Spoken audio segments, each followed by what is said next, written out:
you trust? Why do you trust? How do you build trust? Those are the questions. Here is the answer.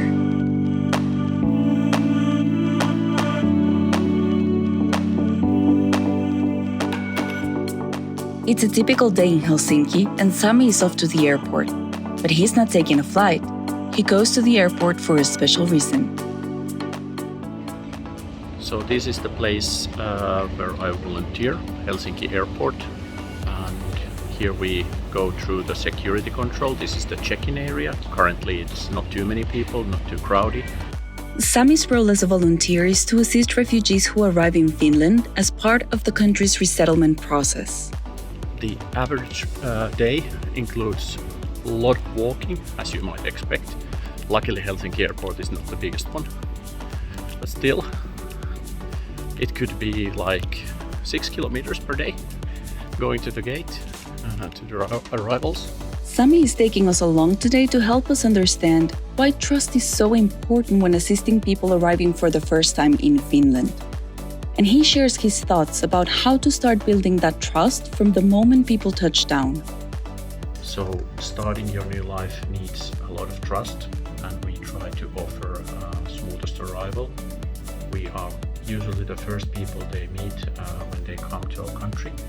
So we try to offer them support and create the trust via offering the warmest welcome we can. But we do it by our own actions, being present, creating the safe surroundings, safe environment, helping them with anything they can imagine, meaning that we try to be a step ahead, telling how to get food, what happens next, what is the next travel plan, how long it will take, who are they going to meet. Sometimes those arriving are maybe tired or even afraid of asking questions. So offering information is one part of creating trust. I have one very good example of trust. I was once arriving from the airport with the new people coming to Finland. So I was stepping on the escalator and they remained there at the start of the escalator down. And then I just realized that it was the first time ever they saw an escalator. So it was impossible for them to follow me to the escalator. So at that moment I broke the trust because they were with me and I was supposed to take care of them. So I encouraged them to try and explain what is an escalator to reach the trust again. And actually the kids at that family, they really liked the idea of escalator, but we also had an elevator and normal stairs. So we offered another option using the stairs or elevator, and eventually the trust was reached again.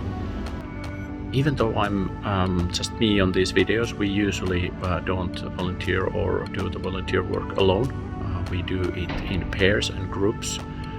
Sometimes we are receiving 10 or 20 or even 50 people at the time. So we are like 2 to 5 or even 10 volunteers, and we support each other. But it's also something that creates trust. So with small actions, you start slowly creating the trustful surroundings. And while doing so, it happens often that people start talking more and sharing their history and thoughts, maybe even worries, so we can respond to those issues. That's why trust is so important. According to a report from the Red Cross Red Crescent Global Migration Lab, trust is critical to people who have suffered a lot and been disappointed, betrayed, attacked, or traumatized in the recent past. Gaining trust is also critical to helping them overcome their fear or worries about reaching out for help, and that impacts their ability to succeed and live healthy, happy lives. It's people like Sami and his fellow volunteers who put that into action. For more insight about how to build and maintain trust with people on the move, see the link to the report Migrants' Perspectives, Building Trust in Humanitarian Action in the description section below.